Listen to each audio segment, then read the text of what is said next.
et à tous à notre atelier qui va être consacré à la gestion de projets et au déploiement de solutions de digital asset management. Moi, je suis Isabelle Roy, je suis directrice conseil DAM. Je vais vous présenter.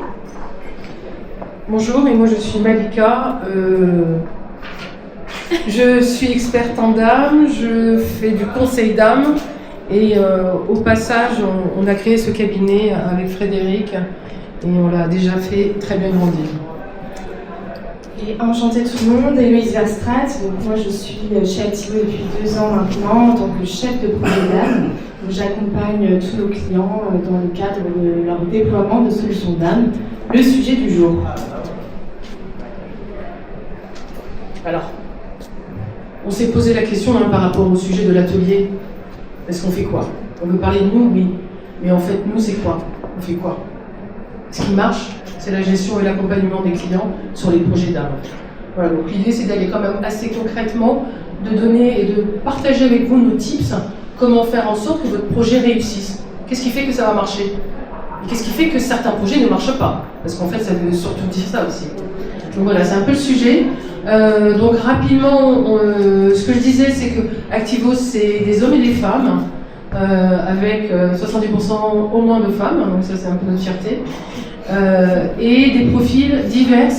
Donc il y a les seniors experts en PIM, DAM, CMS, les chefs de projet et les personnes qui vont s'occuper aussi de tout ce qui est la partie comptable.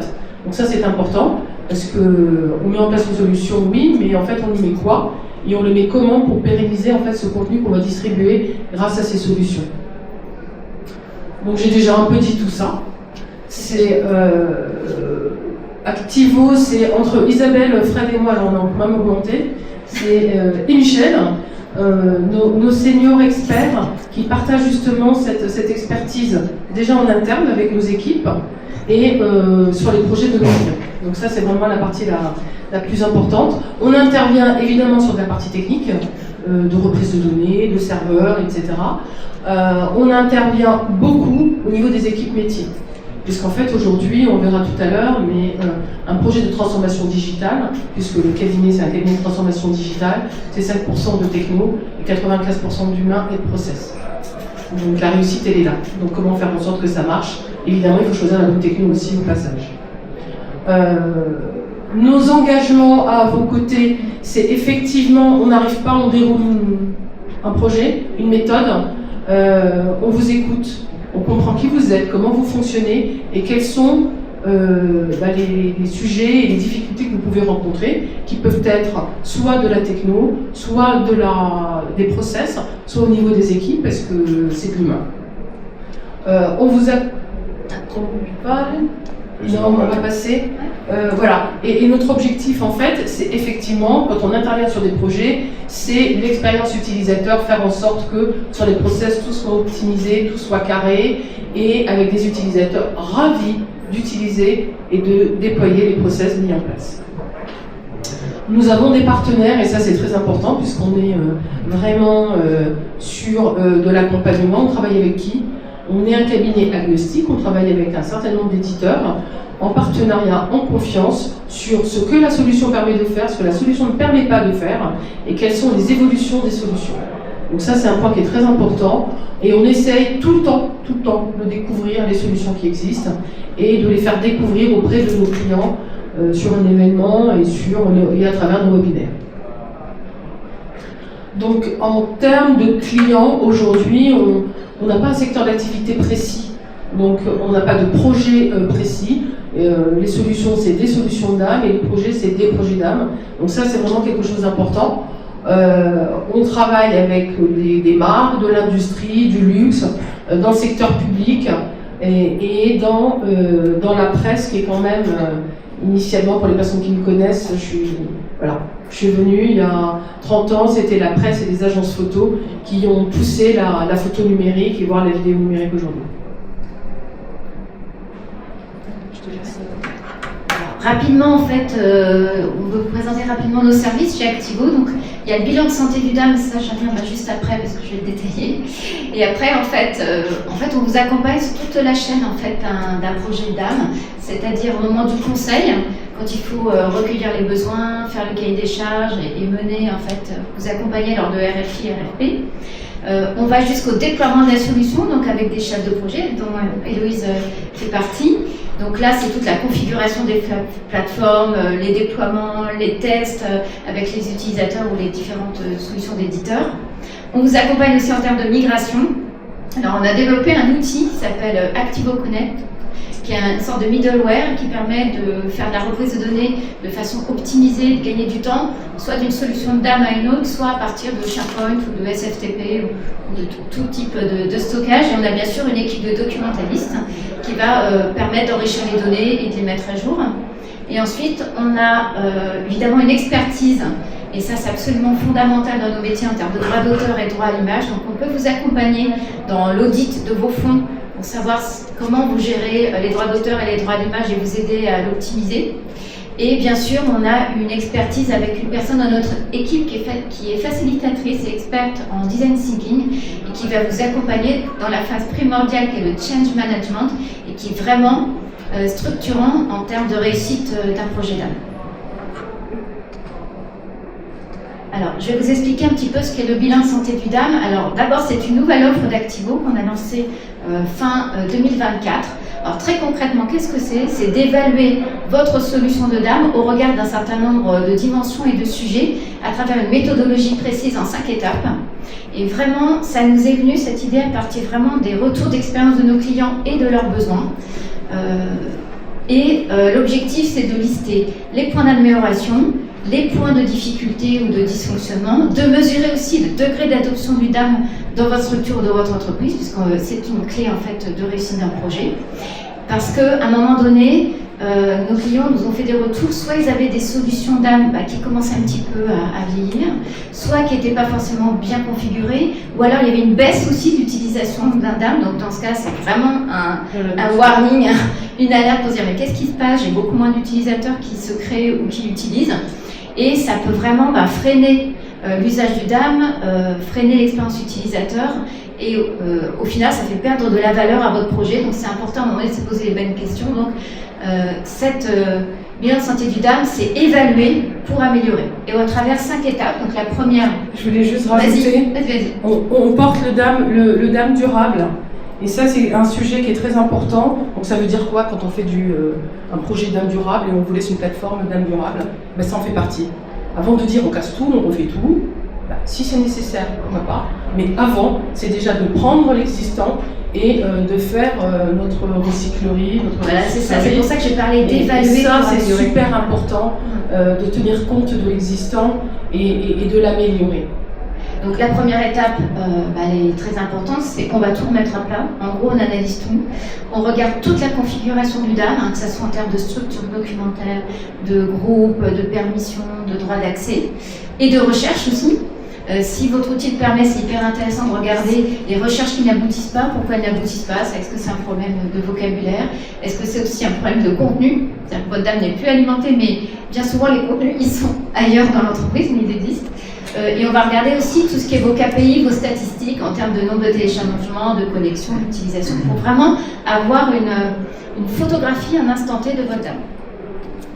Ensuite, on va regarder ce qu'est la gouvernance. Donc ça, c'est pas l'outil, mais c'est ce qui se passe aussi en dehors de l'outil. Donc c'est quels sont les rôles en fait qui aujourd'hui gèrent le DAM, comment c'est managé, comment c'est géré, comment c'est adopté. Et on va regarder tous les processus d'alimentation, de la production, en passant par la validation jusqu'à la publication des assets. Ensuite, on va regarder les métadonnées, hyper important.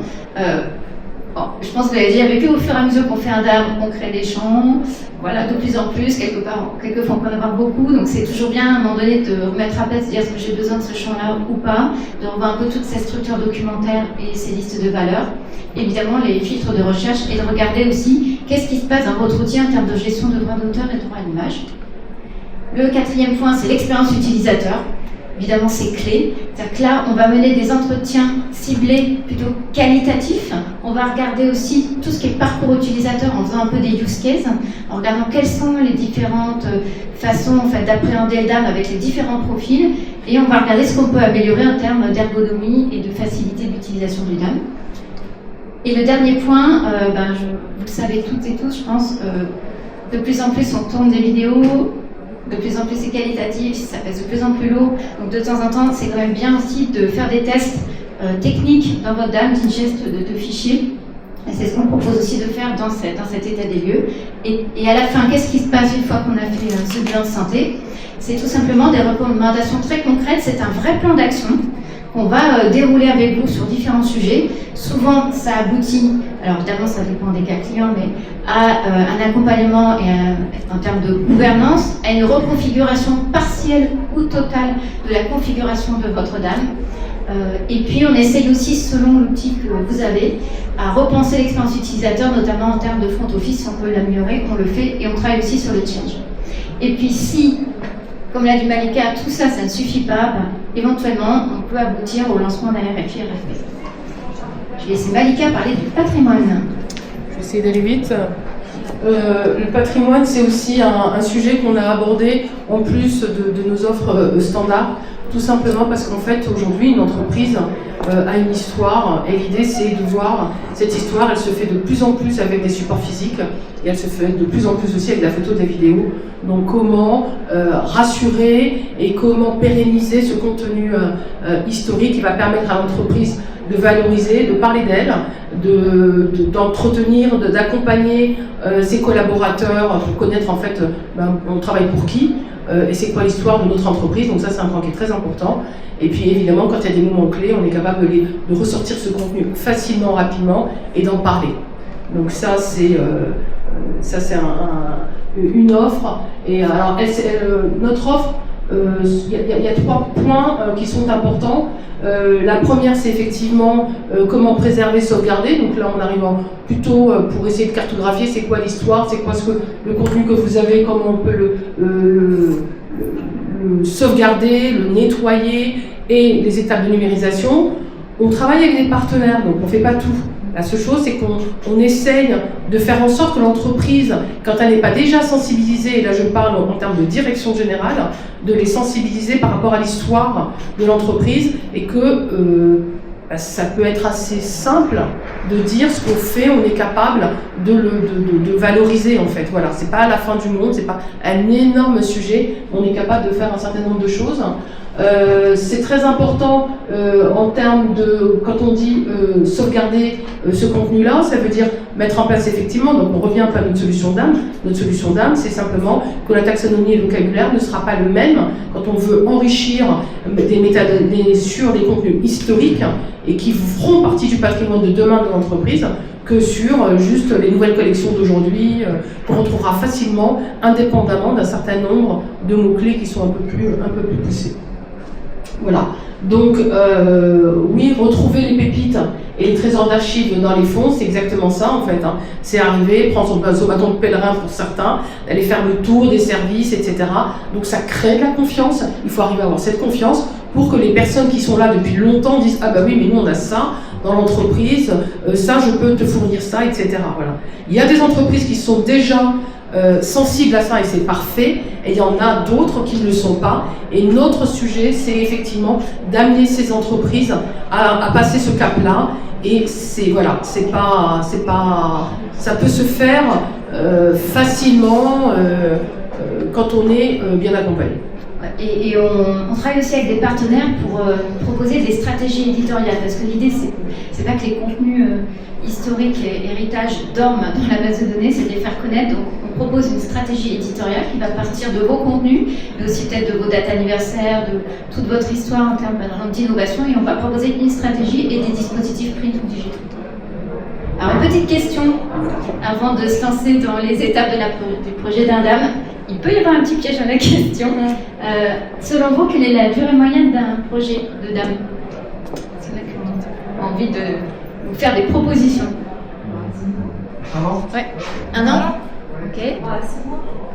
3 à 6 mois. Ouais.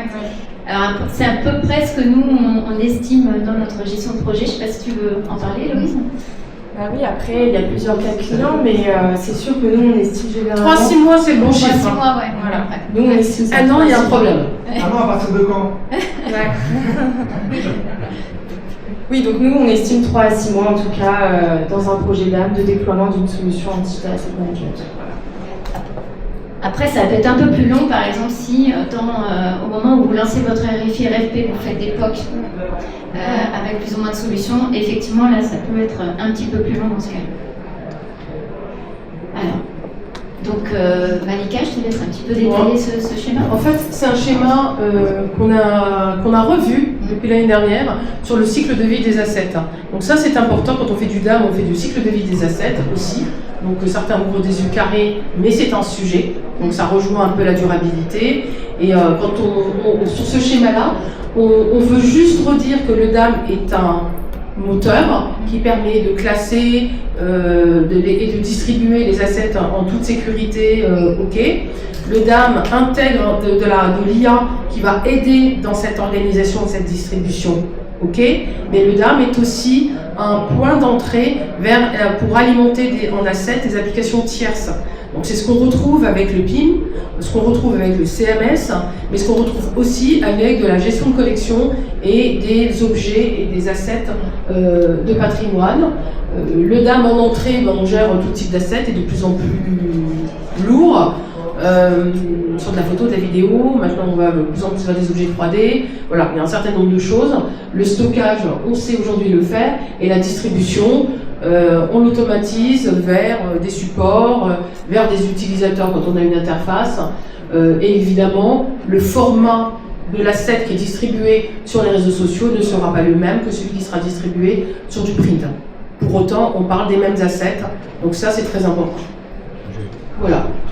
Alors, là, on va s'attaquer vraiment au cœur du sujet sur le déploiement d'un projet d'âme. Alors, la première étape qui est très importante, c'est qu'il faut commencer par cadrer votre projet. Ça paraît basique, mais c'est très important. Qu'est-ce qu'on entend par cadrage du projet? C'est d'abord d'organiser vos instances de pilotage de projet. Donc, qui va être le sponsor? Le sponsor, évidemment, il est très important parce qu'il va vous donner les moyens, mais il va aussi vous permettre de vous donner l'impulsion. Donc, les instances de pilotage, donc le sponsor, le comité un peu de direction qui va valider les étapes importantes, le COPIL, le coproche, c'est-à-dire l'instance qui va vraiment réunir l'équipe noyau de votre projet, qui va suivre le projet au quotidien de façon hebdomadaire pendant tout le déroulé du projet. Donc, vos instances de pilotage. Vos objectifs, bien sûr, qu'est-ce que vous attendez d'un DAM en termes d'objectifs, en termes de gains, en termes d'opportunités. C'est important parce qu'après, vous pourrez mesurer comment vous avez avancé avec le DAM sur les objectifs que vous avez définis dès le départ.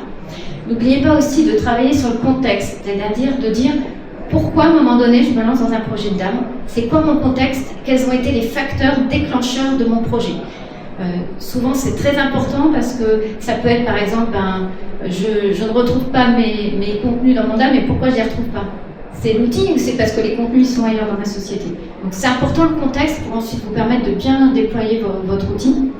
Le contexte, les objectifs, vos contraintes, il y a toujours des contraintes techniques, juridiques, informatiques, donc il faut bien les lister au début parce que ça fera partie de votre cahier des charges ensuite.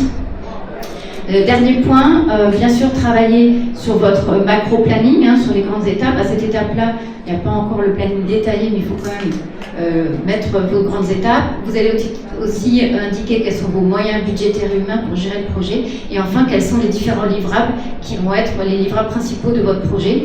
Et tout ça, en fait, c'est simplement une note de cadrage en livrable qui fait quelques pages et qui vous permet de résumer de façon synthétique où vous voulez aller, comment votre projet va être cadré et organisé. La deuxième étape, c'est l'audit de l'existant. Donc là aussi, c'est primordial. Ça va être en 3 phases. D'abord, cartographier vos outils qui gèrent vos contenus. C'est-à-dire, où sont vos contenus, comment ils sont gérés, est-ce que c'est dans un outil DAM, dans un SharePoint, dans un serveur de fichiers, dans les deux, voire dans plusieurs outils. Comment ils sont gérés et qui les utilise et qui se connecte et qui va utiliser ces outils pour que vous ayez vraiment un mapping, une cartographie de où sont gérés vos contenus. Ensuite, dans ces outils, il va falloir rentrer dans le détail, savoir quelles sont les volumétries. Ça sera hyper important pour la reprise des données et pour le chiffrage de votre projet. En termes de poids, en termes de nombre d'assets, en termes de type de format. Si vous avez des formats master, il faut s'assurer après que votre logiciel de DAM sache bien les gérer. Et puis, qu'est-ce que vous avez à votre disposition comme information? Bien sûr, si vous avez déjà un DAM, il y a déjà une information dedans, mais si vous n'en avez pas, est-ce que c'est dans des fichiers d'inventaire? Et puis, bien sûr, savoir où sont vos droits, vos contrats, comme dit Malika, pas de contrats. Nos contrats, nos photos. Pas de photos. Tu veux rajouter Non, moi quelque je chose? voudrais juste rajouter, je reviens encore sur la partie humaine. On lance un projet, il faut embarquer les équipes. D'accord? Donc ce projet-là, c'est pas deux personnes qui vont dire ah ben tiens, on change de système, c'est quoi la meilleure solution? Vous prenez la meilleure solution d'âme existante, et je suis pas sûre qu'il y en a une, parce qu'il y a des solutions d'âme. Pour autant, votre projet peut ne pas fonctionner. Donc il est important d'avoir l'adhésion des utilisateurs, il est important d'onboarder dès le départ vos principaux utilisateurs en disant voilà, c'est un projet d'équipe, on va réfléchir, on va mettre en place une solution et voilà, on va faire quoi, comment, avec qui, mais ça c'est primordial en fait. C'est comme ça qu'on arrive à collecter l'information des pain points parce qu'il y a des choses qui ne vont pas par rapport à ce qu'on avait avant. L'objectif c'est quand même de faire mieux et c'est en parlant aux utilisateurs, en récupérant vraiment les bonnes personnes qui vont participer au projet dès le début. Ouais, et justement, merci Malika pour la transition parce que la troisième étape, elle est fondamentale, c'est le recueil des besoins de vos utilisateurs. Alors là, moi, le conseil que je vous donne après avoir géré beaucoup de projets, c'est de prendre votre temps sur cette étape. Il ne faut pas passer rapidement. Il faut absolument que vous fassiez un panel en fait, de vos utilisateurs, comme l'a dit Malika, qui vont être impactés par le projet, que ce soit des graphistes, des photographes, les personnes qui contribuent, les documentalistes, les data managers. N'hésitez pas à associer aussi toutes vos entités. Si vous êtes dans une entreprise où il y a différentes, par exemple, business units, différents services, c'est important qu'ils soient associés. N'hésitez pas à aller chercher des parties prenantes externes. Aujourd'hui, tout le monde travaille avec des photographes, des agences. À un moment donné, ils vont être utilisateurs, voire même contributeurs du DAM. Il faut aller les chercher. Et en termes de méthode, il faut être dans une méthode participative, en co-construction et en collaboration.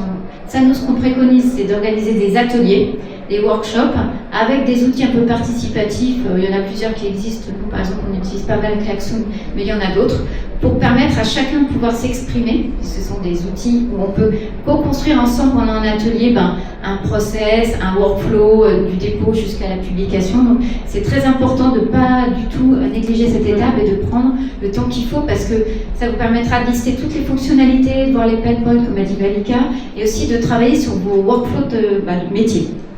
Donc je pense que ça va de soi que les équipes IT sont plus que partie prenante. Souvent, elles sont leaders sur le projet. J'aurais tendance à dire co-leader avec l'équipe business et l'équipe IT pour mener à bien le projet. Et les équipes légales sont à intégrer. Il y a une vraie dimension par rapport aux droits. Donc même si les personnes ne sont pas là régulièrement, qu'elles sachent en fait que ce projet est en train de se monter, qu'elles transmettent les informations, leurs contraintes, leurs exigences d'un point de vue légal. Et ça, c'est voilà, aussi c'est important. Et donc cette étape où on vous conseille plus que de besoin de prendre votre temps, une fois que vous l'avez fait, puisque ça va vous permettre d'avoir vos fonctionnalités, vos workflows métiers, voire même de prioriser. C'est pas mal aussi dans cette étape de voir s'il y a des fonctionnalités qui sont plus prioritaires que d'autres, puisque ça vous permettra ensuite de bien affiner vos besoins dans le cahier des charges. Une fois que vous avez fait cette étape, donc vous passez bien sûr à la formalisation. Donc c'est la rédaction du cahier des charges. Donc là, je vous conseille d'être assez détaillé en termes de périmètre fonctionnel, même si après on peut voir que ça peut évoluer, mais en tout cas, listez bien toutes les fonctionnalités dans ce cahier des charges. N'hésitez pas aussi à vraiment mettre tous vos workflows métiers, tous vos process métiers sous forme de schéma, pour que ça soit peut-être plus compréhensible par rapport aux éditeurs de solutions DAM. Et puis, à cette étape-là, moi je vous conseille aussi de faire une note de gouvernance. Parce qu'il y a le côté fonction, mais aussi le côté gouvernance. Donc à cette étape-là, n'hésitez pas déjà à poser quelle va être la gouvernance du DAM demain en termes de guidelines, de chartes et de différents rôles dans le DAM. Et puis, là je vais avancer un peu plus vite. Donc la cinquième étape, bien sûr, c'est de faire un benchmark, de regarder un peu quelles sont les solutions de DAM du marché. Donc là, on vous montre cette carte. Voilà. Donc là, c'est notre carte réalisée par Activo chaque année. et qu'on met à jour régulièrement, comme a dit Malika, avec les nouvelles solutions qui peuvent venir sur le marché. Comme on dit souvent chez Activo, parce que ça fait 1 an que je suis chez Activo maintenant, c'est pas une course, c'est simplement de collecter en fait l'état de l'art, en fait, des solutions d'âme. Il y a des DAM qui sont adaptées à des besoins qui sont différents chez les utilisateurs, qui vont prendre en compte un certain nombre de contraintes budgétaires et fonctionnelles. Mais là, ça vous permet d'avoir quand même cet état de l'art de solutions françaises. Bien sûr, on est content d'avoir des bonnes solutions françaises de dames, mais dans cette carte, vous avez bien sûr aussi des solutions plus internationales. Et ensuite, on va vous accompagner dans les phases de RFI et de RFP pour analyser les différentes solutions qui sont interrogées. Je vais laisser la parole à Héloïse. Merci beaucoup.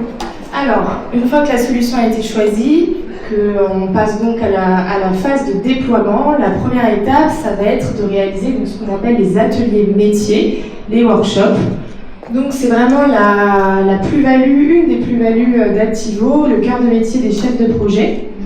On va prendre le temps avec l'équipe métier, l'équipe projet du côté client, mais aussi avec, pour certains ateliers, des key users, parce que... Voilà, on va prendre... Donc oui, voilà. On va prendre le temps de faire des ateliers avec l'équipe projet, mais aussi des key users, sur des sujets qui nous aideront ensuite à configurer la plateforme. Donc évidemment, les métadonnées, la taxonomie, le thésaurus en fonction de la solution retenue, mais aussi les groupes et profils utilisateurs, tout ce qui va être restriction, dérivés, transformation. Donc, on va faire ces ateliers métiers. Nous, notre petite force, justement, c'est qu'on utilise Klaxoon. On est certifié sur Klaxoon et c'est un outil collaboratif qui permet de créer des boards, des quiz et qui est très interactif, dynamique. Et donc, c'est assez intéressant, surtout dans des ateliers, quand il y a beaucoup de personnes, parfois des personnes aussi dans les 4 coins du monde, de réunir ces personnes dans un même endroit, de récolter leurs besoins, récolter leurs idées, même pour les personnes un petit peu timides qui n'osent pas prendre la parole. Donc ça, c'est très intéressant et ça nous permet de récolter les besoins qui nous aideront ensuite à la configuration de la plateforme. Ouais. Donc justement, la deuxième étape, ça va être tout ce qui est configuration, personnalisation. Donc on a récolté les besoins, les idées durant les ateliers et on va pouvoir configurer votre plateforme, la taxonomie, votre structure de métadonnées, les groupes, les profils, la personnalisation, tout ce qui est UI, UX pour l'expérience utilisateur. Donc voilà, une fois que donc ça c'est évidemment Activo qui vous accompagne là-dedans. Une fois que cette plateforme est configurée, on va pouvoir passer à l'intégration, à la migration de vos données et de vos assets. On va donc partir sur un mapping entre votre ancien modèle de données vers le nouveau qu'on a construit ensemble. Ce mapping va nous aider donc à réaliser cette migration d'assets et de données. Comme on a parlé tout à l'heure, Isabelle, il me semble, on a développé un outil, Activo Connect, qui est donc un middleware, qui facilite les migrations de vos assets et de vos données. Et donc on a donc les compétences techniques en interne pour réaliser ce genre de chantier. Je voudrais juste compléter, c'est qu'avant de démarrer la configuration, quand on a fait nos ateliers, on est un peu méthode agile. Donc en fait, on anticipe et on continue de toujours fonctionner avec nos équipes projet et nos key users pour vérifier que le rendu qu'on est en train de préparer au regard des remontées correspond bien à leurs attentes. C'est-à-dire qu'on peut nous avoir dit quelque chose et en fait concrètement quand ils comprennent peut-être l'étendue des choses, ils peuvent revenir en arrière, avoir réfléchi, etc. Donc ici on est quand même sur une boucle itérative, agile au début, avant de commencer à intégrer la configuration sur la plateforme, même si évidemment sur la plateforme aussi on est capable de remettre à jour cette partie-là. Donc ça c'est très important. Ici aussi, quand on commence sur ce projet-là, on n'en a pas parlé, mais il y a des mots qui sont importants comme l'adoption, l'adhésion des utilisateurs et commencer à créer une communauté d'âme. Une communauté d'âme qui va grossir évidemment dans le temps et en particulier au moment où on aura fini de déployer la solution, mais elle démarre au moment du lancement du projet du déploiement de la solution. Tout à fait. Et justement, c'est les ateliers métiers qui permettent dès le départ d'impliquer les futurs utilisateurs de la plateforme. Donc une fois qu'on a intégré Asset, métadonnées dans votre future plateforme DAM, on va pouvoir passer à la phase de test et de recette. Donc on va aller vérifier correctement que les assets ont bien été intégrés, que les bonnes métadonnées ont été appliquées. On va faire un petit peu ce nettoyage pour que la plateforme soit prête au moment du Go Live. Donc c'est cette dernière phase avant justement le Go Live, le lancement de la plateforme. Et donc ensuite, on passe à cette étape de formation, onboarding. Donc, ça dépend un petit peu des projets évidemment, mais elle se passe un peu en amont, pendant et surtout après, hein, parce que la formation c'est en continu. Donc nous on propose plusieurs modes de formation. Par exemple des webinaires, on va pouvoir faire des webinaires pour les différents profils utilisateurs de la plateforme, donc les consommateurs évidemment, mais aussi les contributeurs, les administrateurs.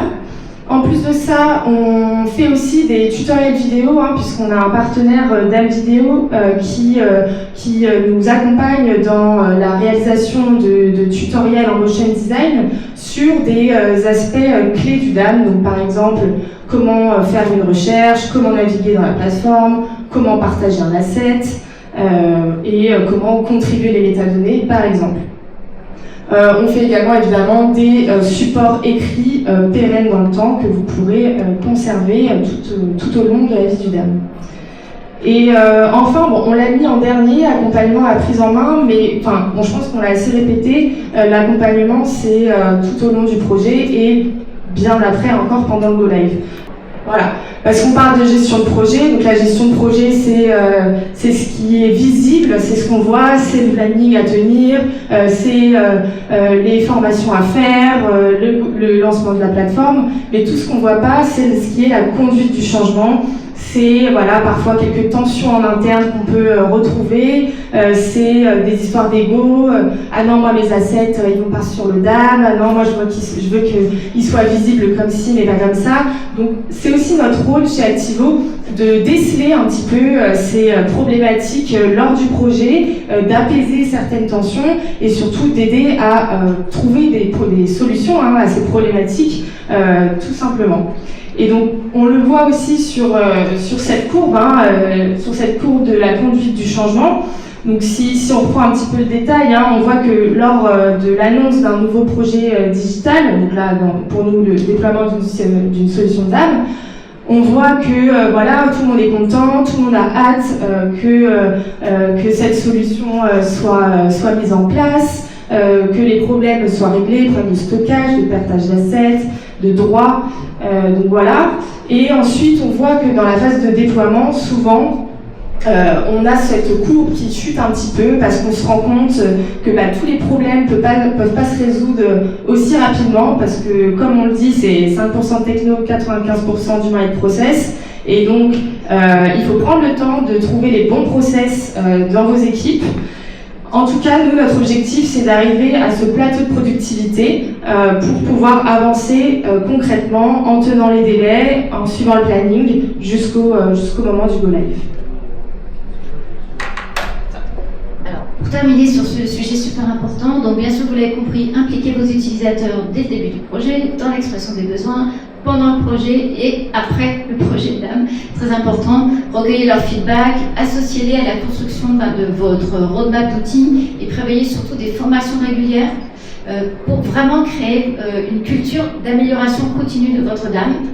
Et sur ce sujet de change, surtout pensez le change dès le début du projet. Il faut vraiment que vous construisiez un plan d'action de change avec l'identification des cibles, quels vont être les points potentiels de difficultés par cible. Au contraire, comment on va pouvoir leur dire qu'ils vont avoir des bénéfices avec ce nouvel outil. Appuyez-vous, comme a dit Malika, sur une communauté d'ambassadeurs du DAM. Pensez à un vrai plan d'action de communication, donc avec des canaux différents, des temporalités différentes, un rythme différent, et bien sûr prévoyez un vrai plan de formation qui soit adapté pour chacune des cibles que vous allez adresser. Et là, des petits tips, des petits conseils. quand vous êtes dans un projet d'âme en termes de change management, surtout ayez une communication transparente. Si demain, il y a des personnes qui doivent faire des nouvelles actions dans le DAM, alors je pense surtout à des contributeurs qui vont devoir mettre des mots-clés, gérer des droits, il faut leur dire que oui, demain, ils vont avoir à faire des nouvelles choses qu'ils ne faisaient pas avant. Mais c'est pas grave, parce qu'on va être là pour les accompagner, pour les rassurer, pour leur donner toutes les clés pour bien faire ces actions. Mais surtout, il faut leur dire la vérité, il faut leur expliquer leur nouveau rôle, il faut les assister à travers des supports, mais aussi à travers des cas d'usage réels. Plus vous allez dans ce qu'il faut au quotidien, vous allez leur expliquer comment ça va se passer, plus vous allez favoriser du coup l'adoption de votre solution. Et bien sûr, à la fin, quand ils auront contribué dans l'outil, même dans les premiers mois, pensez à valoriser ce qu'ils ont fait, à les mettre en avant pour embarquer des nouvelles personnes à venir contribuer et enrichir l'outil.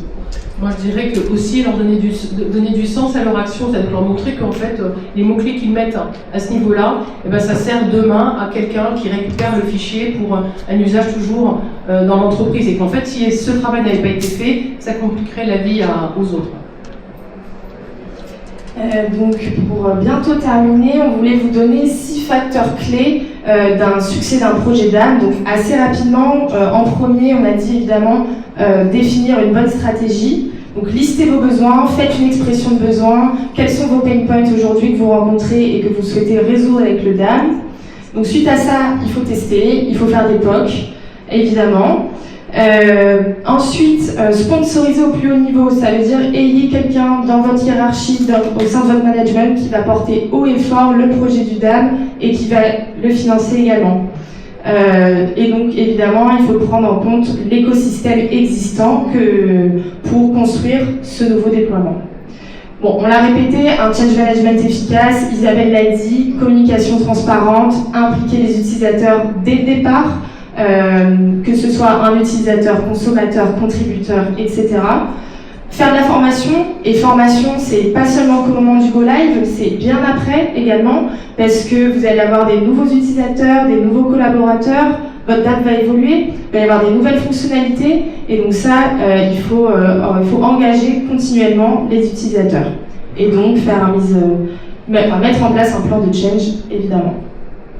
Bon, prioriser la gestion de contenu, c'est primordial forcément parce que ça permet de garantir la fiabilité des données.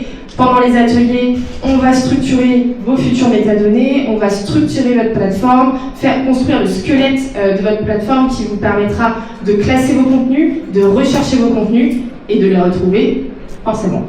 Et ça nous permettra également, ça nous facilitera la reprise de données ensuite au moment de la migration. Bon, rapidement, approche user-centric.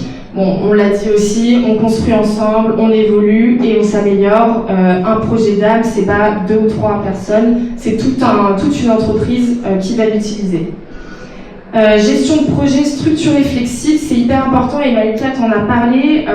Chez Activo, on fonctionne en mode agile, on a l'habitude de travailler comme ça, on sait qu'on va décider certaines choses au début du projet, qu'on va peut-être les configurer et puis en fait on va se rendre compte que non, il y a un groupe utilisateur qui fonctionne pas, il va falloir le revoir, il y a certains thèmes dans notre structure de métadonnées qui marchent pas, on a oublié quelque chose. Donc nous, on a l'habitude de revenir sur certains points, il ne faut pas avoir peur de ça. Et on y arrive bien parce que justement, dès le départ, on a mis en place une bonne gouvernance au sein de notre projet. Et donc, le DAM aujourd'hui, il faut le placer au cœur de l'écosystème de l'entreprise. C'est pas un outil qui est utilisé par 3-4 personnes dans son coin, non. C'est bien utilisé par l'ensemble de l'entreprise qui va en avoir besoin pour trouver ses contenus, partager ses contenus, avoir les informations sur ses contenus. Aujourd'hui, les DAM ils sont aussi connectés avec les PIM, les CMS, donc c'est d'autant plus important de le placer au cœur de l'écosystème de l'entreprise. Et donc pour terminer, quelques conseils. Alors, bien garder en tête l'objectif final du projet. Oui, c'est important et ça rejoint un petit peu le point 2 avec avancer petit à petit.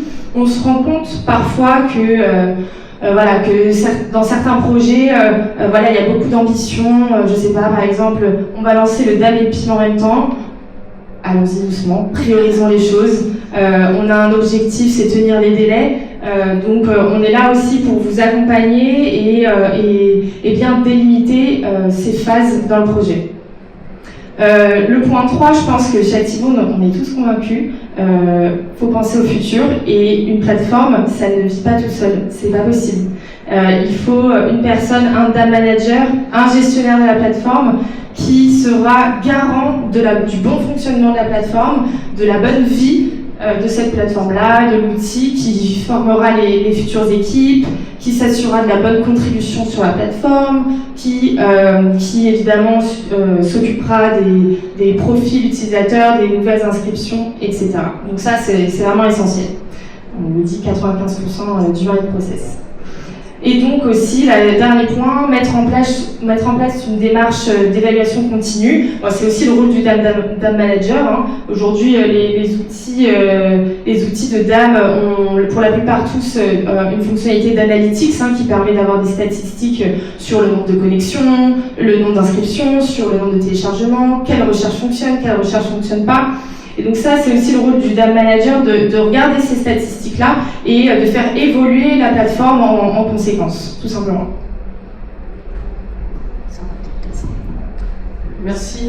Merci Héloïse pour cette description très claire de la gestion de projet, que ça fait pas peur. Il y a des étapes, on les suit et puis surtout, on travaille en équipe. Je pense que voilà, nous aujourd'hui, ce que l'on a, déjà avant de finir ce qu'on voulait partager avec vous, est-ce que vous avez des questions sur ce qu'on a dit, ce qu'on vous a présenté? C'était super clair.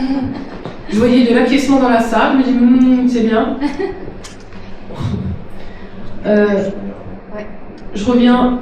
Ouais, c'est juste une plateforme. Ouais, je pense qu'on m'entend. C'est juste une plateforme qu'on lance, là, Activo.tv, et très simple d'utilisation, en anglais, en français. Il y a plus de 650 vidéos avec des avis d'experts, des retours d'événements, des conférences. Donc n'hésitez pas. Et avec un modèle de souscription à la Molotov qui va bientôt arriver pour des contenus encore plus pertinents. On a aussi le magazine Activo. Bientôt, il y aura un numéro 2 qui sera disponible. Et puis aussi, on peut vous parler de DAM News. Alors, DAM News, on a un site plus international qui a été acquis par Activo il y a un peu plus d'un an et demi.